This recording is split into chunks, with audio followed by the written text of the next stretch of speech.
함께 우리 말씀 다 같이 보겠습니다. 사도행전 8장 한번 보실까요? 사도행전 8장 26절 8장 26절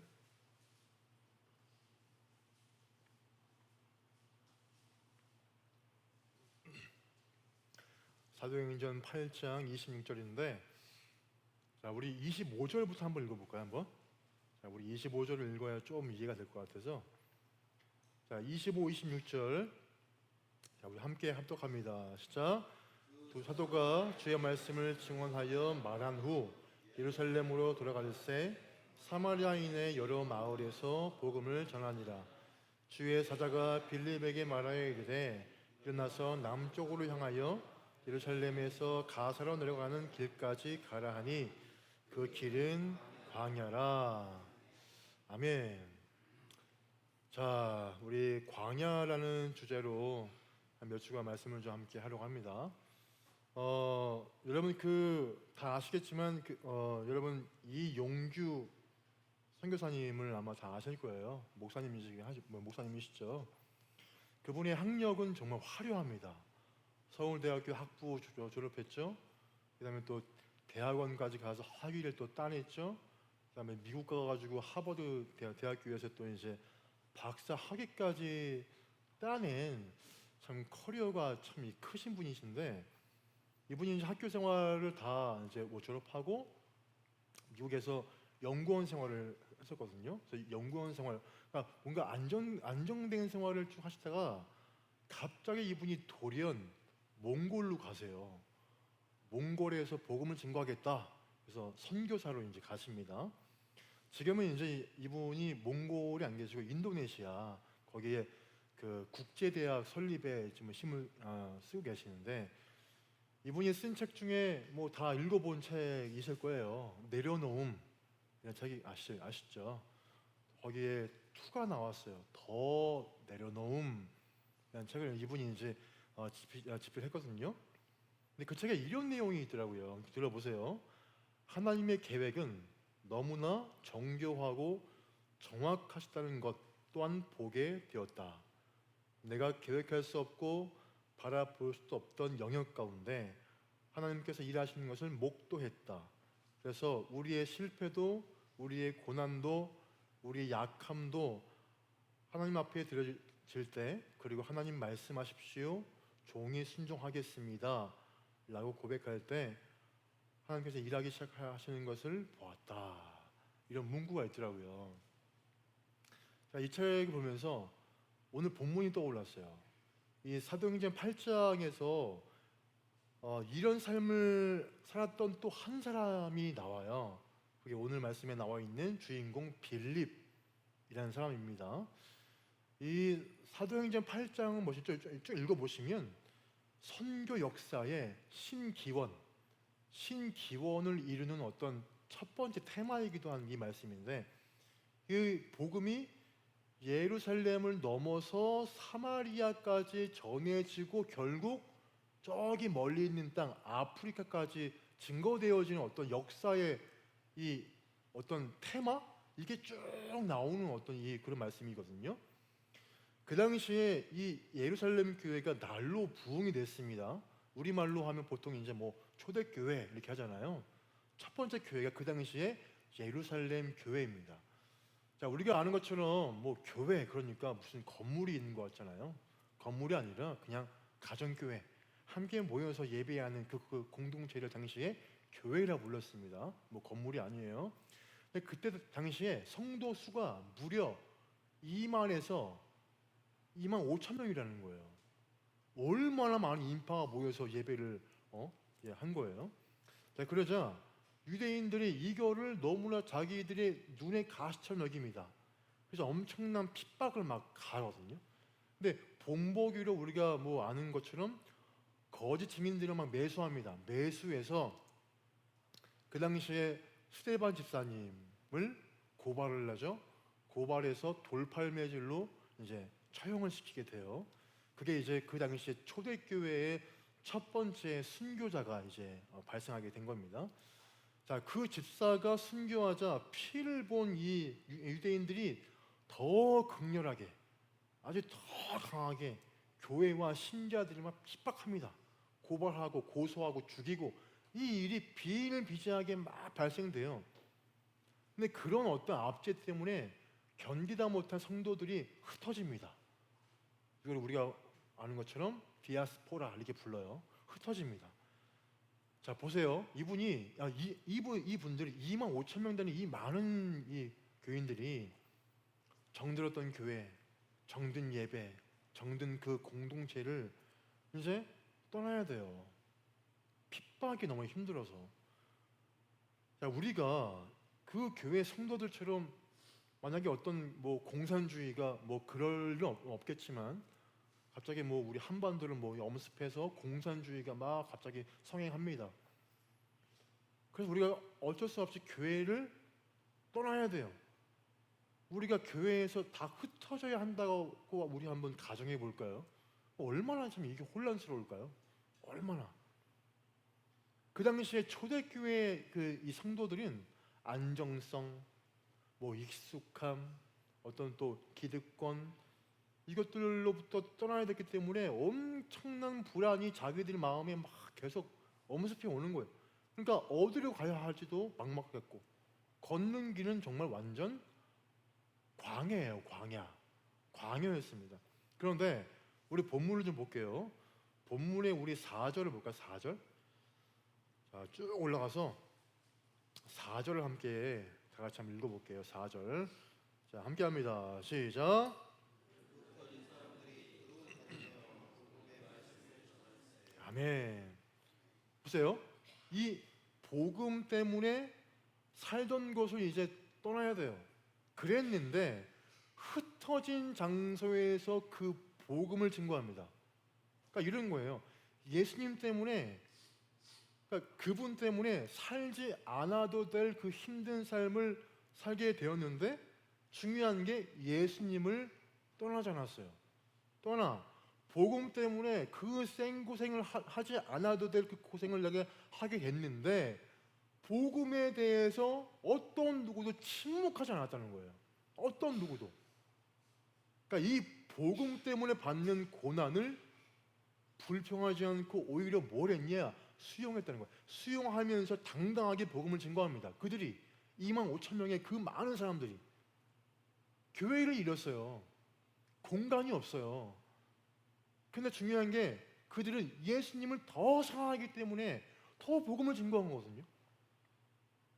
여러분, 이 마귀의 그 세력은 스데반 집사를 죽이고 그 교회를 핍박할 때 아주 기고만장합니다. 기세가 아주 등등해요. 성도들이 또 막 뿔뿔이 흩어질 때 이제 그 교회를 다 뭐 없애게 되었다, 아주 신났습니다. 이 마귀의 그 권세들이. 그런데 그들의 생각대로 되잖아요. 오히려 예루살렘 교회는 끄떡이 없어요. 더 견고해져요. 오히려 더 거기에 더 옹골차고 아주 견고한 그 교회들이 여기저기 막 생겨납니다. 그 일 때문에. 그러니까 핍박을 받으면서 광야에 던져진 성도들에게 뭐가 왔냐? 전화위복이 왔다는 거예요. 이게 뭘 얘기하냐면 광야의 의미라는 거예요. 광야, 그들의 삶은 광야예요. 정신은 피폐해지고 몸은 점점 위축돼지고 너무나 많이 힘들어요. 광야예요. 그런데 중요한 게 광야 가운데 하나님이 인도하시고 이끄셨다는 것을 정확하게 일관하는 부분이 이 말씀의 부분이라는 것입니다. 한 예로 볼게요.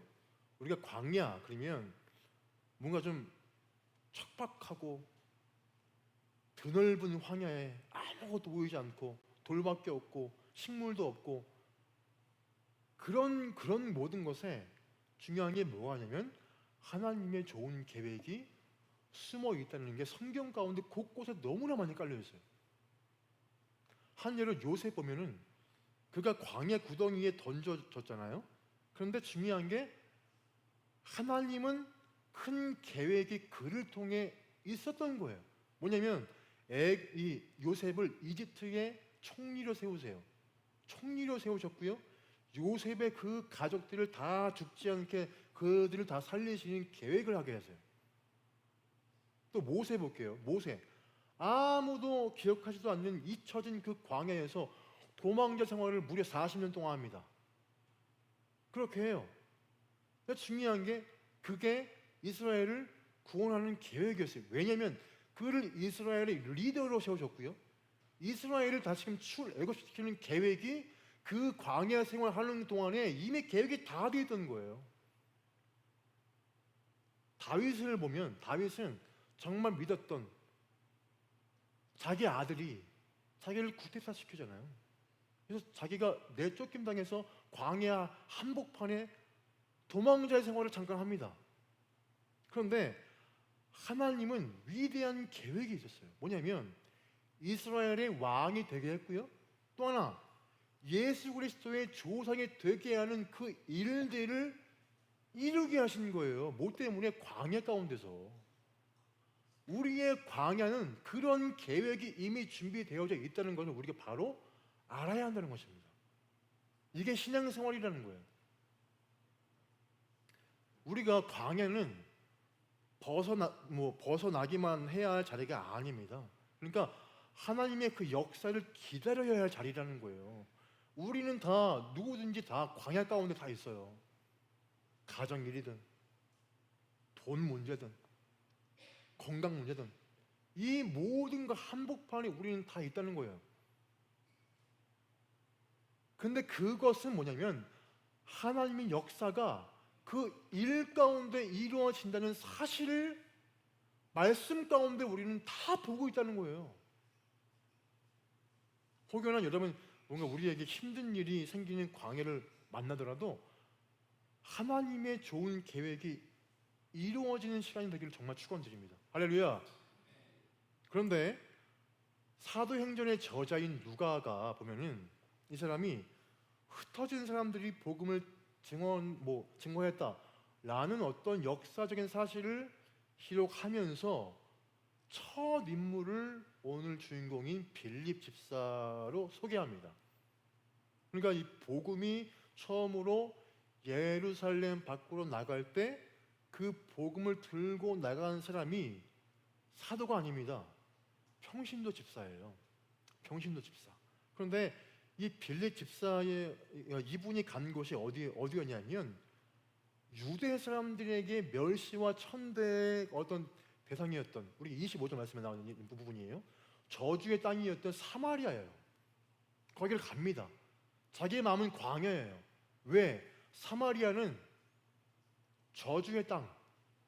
어떤 누구도 우리를 반기지 않는, 오히려 우리가 그들을 적대시하는데 그들도 역시 우리를 적대시하는 적과 적의 관계예요. 거기를 갔거든요. 그 자기의 마음에는 이미 광야예요. 계획이 없어요. 뭘 어떻게 할지 모르겠어요. 그들의 마음을 어떻게 추스릴지 몰라요. 그들에게 어떤 흉기나 어떤 압박이 나한테 올지 몰라요. 엄청난 광야예요, 그 마음이. 근데 중요한 게 그럼에도 불구하고 이 빌립이 어떻게 했냐면 꿋꿋하게 복음을 들고 사마리아인들에게 갑니다. 복음을 증거하기 위해 가요. 그러니까 그 당시에 오랜 세월 동안에 묵혀있던 그 갈등과 미움을 어떻게 하냐?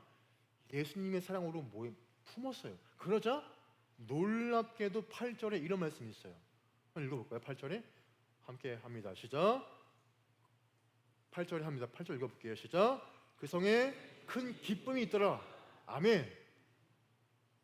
자, 고난을 삼키고 복음을 전한 빌립, 복음을 전한 그 빌립으로 인해서 영적인 회복이 생겨요. 광야는 그러한 회복의 지름길이라는 거예요. 내가 있는 광야는 고통만 주는 어떤 그런 고통의 장소가 아니라 하나님의 계획이 어떻게 시작되고 어떻게 움직이는지에 대한 시나리오가 다 깔려있는 것이라는 거예요. 우리에게는. 자, 근데 여기까지는 좋아요.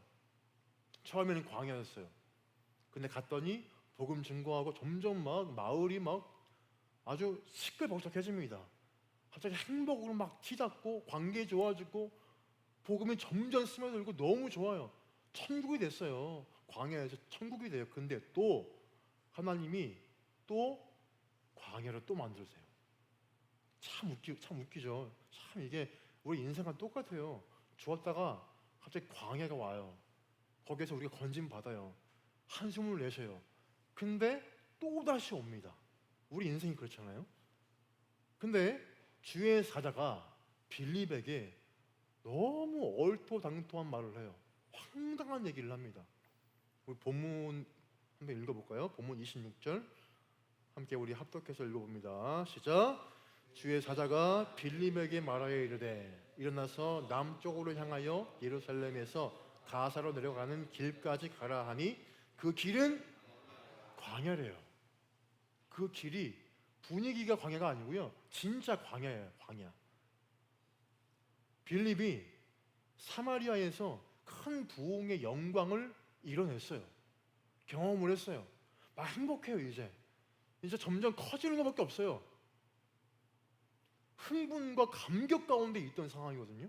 빌립이 앞으로 이 사마리아를 통해서, 그러니까 이곳에 점점 뭔가 더 큰 일들을 계획하고 막 꿈에 부풀어 있는 상황이에요. 빌립이. 그런데 충격적인 말씀을 하시잖아요. 거기를 떠나래요.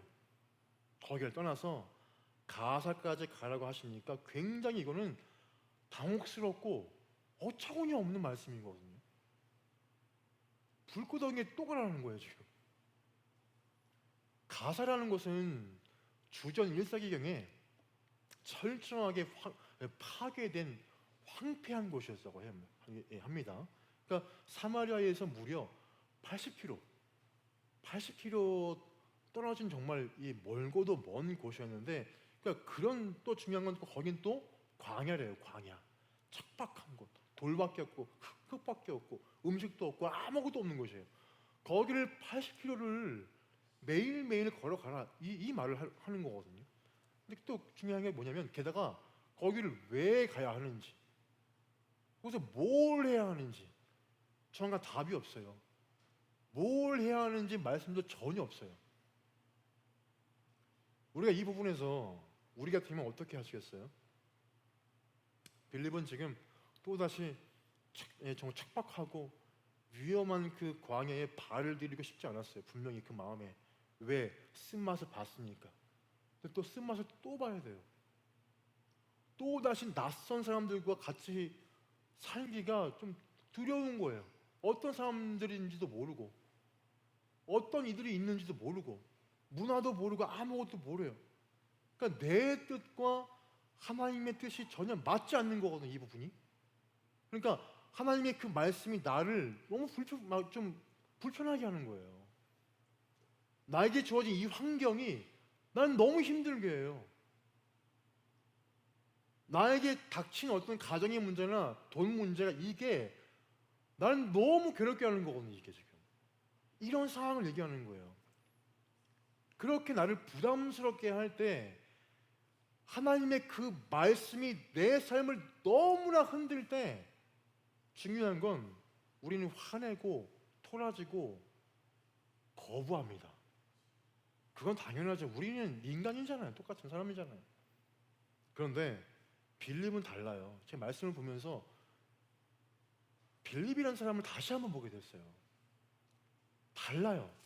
말씀을 듣고 그 상황을 내가 맞닥뜨리고 즉시 그것을 수용합니다.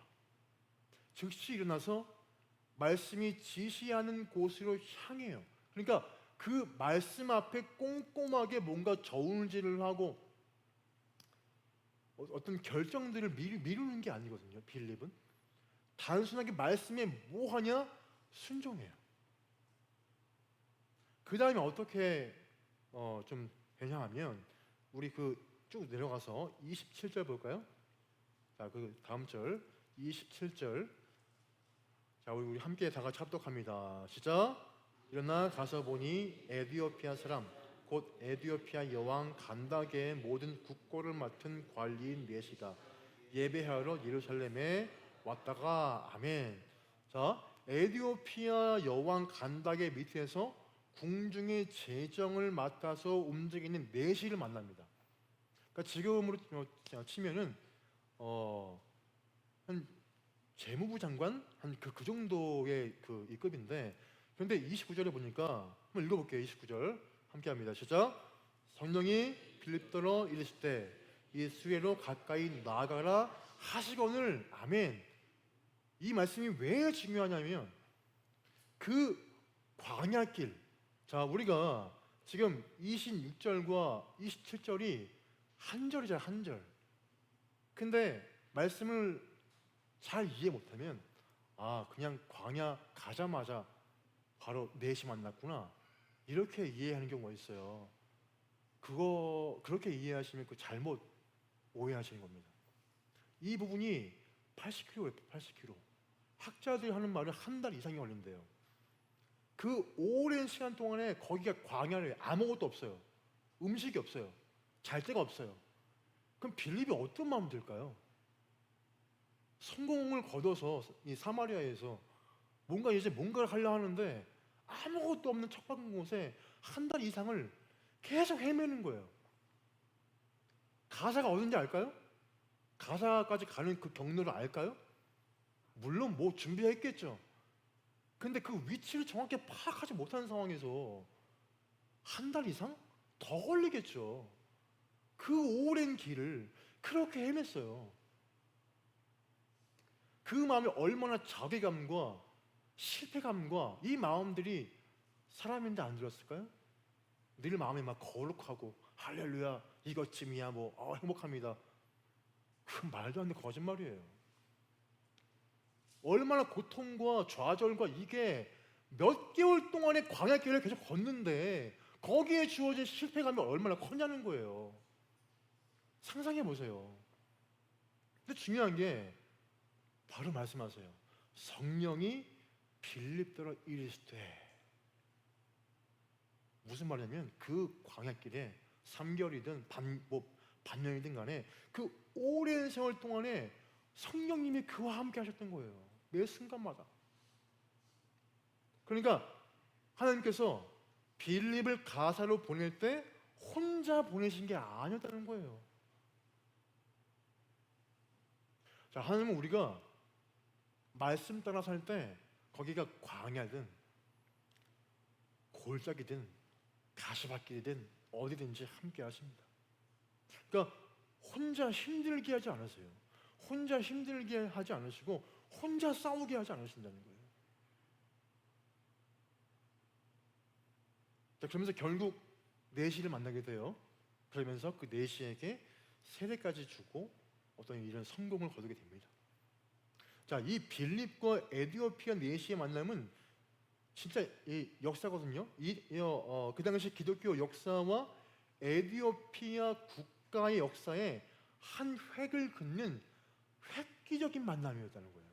왜냐하면 빌립이 이 내시에게 복음을 전했고요. 이 내시로 아프리카 선교가 시작이 됐기 때문이에요. 그러니까 이날 이후로 에디오피아에는 2000년 동안 교회가 존재하게 됐고요. 또나 1974년 공산화가 되기 전까지 기독교 국가였다는 거예요.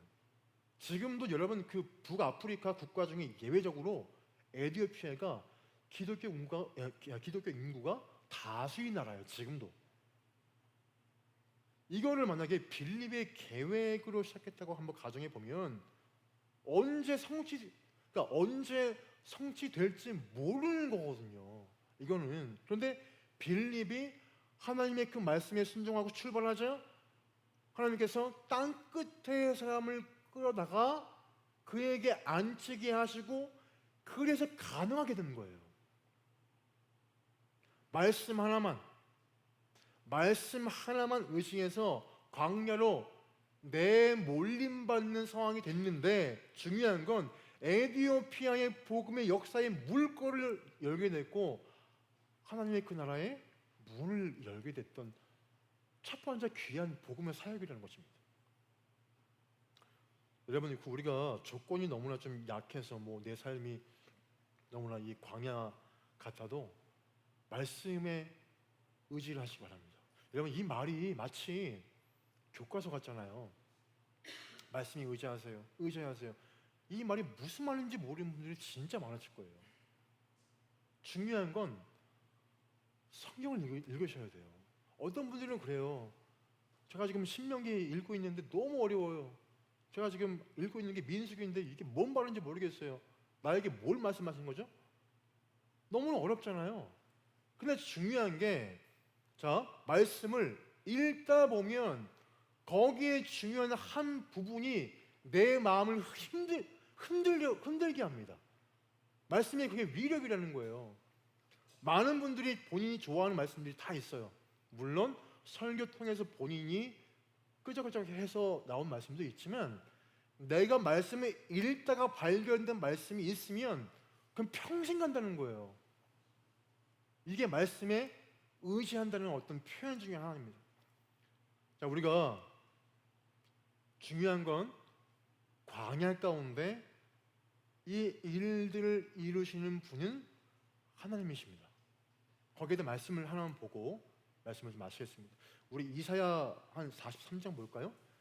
자, 이사야 43장 한번 펴보세요. 이사야 43장 말씀. 이사야 43장 우리 19절을 볼까요? 이사야 43장 19절 말씀. 자, 함께 우리 하나님의 약속의 말씀을 함께 합독해 올립니다. 19절 함께 읽겠습니다. 시작. 보라, 내가 새 일을 행하리니 이제 나타낼 것이라. 너희가 그것을 알지 못하겠느냐? 반드시 내가 광야의 길을, 사막의 강을 내리니. 아멘. 이 말씀이 광야 가운데 있는 우리의 삶에 약조하신 말씀이라는 것이에요. 이 말씀을 우리가 확신하고 한 걸음 한 걸음 딛자는 것입니다. 우리 이 광야 생활에서. 그래서 이 빌처럼 우리의 어떤 계획과 우리의 힘으로 할 수 없는 일들, 이 일들을 가능하게 하시는 하나님의 역사, 그 은혜, 그게 우리의 삶에 충만하시길 축원드립니다. 아멘. 자, 우리 찬송가 한 장만 부르고 예배를 마치겠습니다. 우리